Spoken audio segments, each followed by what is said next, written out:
అసలు దత్త జయంతి అంటే ఏంటి? చాలా మందికి అసలు దత్త జయంతి అండ్ దత్తాత్రేయ జయంతి 2 ఒకటేనా కాదా అని చిన్న సందేహం ఉంటది. ఒకటేనా? దత్త అంటే హ్మ్. ముద్దుగా మనకి హ్మ్. ఏదైనా మన పేరుని షార్ట్‌లో హ్మ్. 2 పదాలుగా చేసుకొని మనం పలకరించుకోవటం ఉంటుంది గదా! అట్టాగే దత్తాత్రేయ స్వామిని హ్మ్. దత్త అని చాలా ముద్దుగా పిలుచుకుంటూ ఉంటారు. కాబట్టి హ్మ్. దత్త జయంతన్నా, దత్తాత్రేయ జయంతన్నా ఒకటే. హ్మ్. దత్తాత్రేయ స్వామి పుట్టినరోజు. పుట్టినరోజు. ఈ మార్గశిర మాసంలోనే మనకి హ్మ్. రావటం అనేది చాలా విశేషం. హ్మ్. అందులోనూ పౌర్ణమి రోజున. పౌర్ణమి. పౌర్ణమి రోజున హ్మ్. దీన్ని దత్తాత్రేయ జయంతి, కోర్ల పౌర్ణమి, హ్మ్. అనగా వ్రతం అట్లా హ్మ్. రకరకాలుగా ప్రాంతీయాన్ని బట్టి హ్మ్. రకరకాలుగా పిలుచుకోవటం అనేది జరుగుతుంది. హ్మ్. అత్రి మహాముని, అనసూయల యొక్క హ్మ్. ముద్దుల బిడ్డ, గారాల బిడ్డ దత్తాత్రేయుడు. ముగ్గురు అంశలతో కూడి హ్మ్. ఒక బాలుడుగా సతీ అనసూయ కడుపున జన్మించిన వాళ్ళే దత్తాత్రేయ. దత్తాత్రేయమూర్తి అనమాట. కాబట్టి హ్మ్. ఒక అద్భుతమైన ఒక తపోశక్తికి హ్మ్. నిదర్శనం. ఒక పవిత్రమూర్తి గర్భాన పుట్టినవాడు దత్తాత్రేయమూర్తి. హ్మ్. ఆయన్ని అవధూతగా పిలుచుకోవటం. హ్మ్. ఎవరైనా ఋషులు, హ్మ్. సాధకులు, హ్మ్. సాధువులు హ్మ్.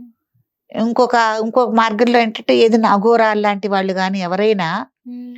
ఒక సాధనా మార్గంలో ఉన్నారు. ఒక మంత్రదీక్ష గాని ఏదైనా సాధనా మార్గంలో ఉండి హ్మ్.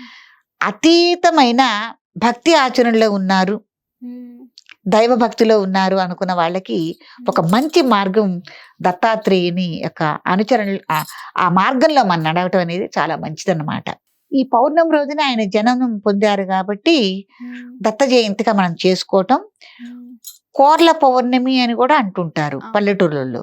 ఎందుకంటే దత్తాత్రేయ స్వామి చుట్టూతా ఉండేది హ్మ్. కుక్కలుంటాయి. ఒక 4 కుక్కలుంటాయి ఆయనతో. హ్మ్. ఆయన్ని ఎక్కడికైనా అనుసరిస్తూ వెళ్తూ ఉంటాయన్నమాట.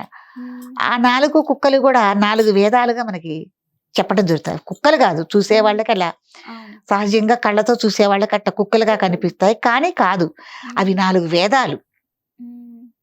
సాక్షాత్తు వేద స్వరూపుడు దత్తాత్రేయమూర్తి. ఎందుకంటే మనకి జ్ఞానాన్ని ఎవరికైతే జ్ఞానం కావాలి, మనం ఈ బాహ్య ప్రపంచంలో కొట్టుమిట్టాడుతున్నాము, ఇంతకన్నా గొప్పదేదో ఉంది మనం సాధించుకోవాలనుకుని హ్మ్. సాధకులకి దత్తాత్రేయ స్వామి ఒక హ్మ్. నిజస్వరూపం అన్నమాట. హ్మ్. అవధూత స్వరూపం. కాబట్టి యతులు గాని, సన్యాసులు గాని, సాధువులు గాని ఎవరైనా గూడా ఈయన మార్గంలోనే నడవాలని హ్మ్. కోరుకుంటూ ఉంటారు. హ్మ్. ఈయనకి ప్రత్యేకంగా గూడా మనకి మేడి చెట్టుని తీసుకొని దత్తాత్రేయ స్వరూపంగా మేడి చెట్టుని మనం కొలుచుకోవటం అనేది జరుగుతుంది.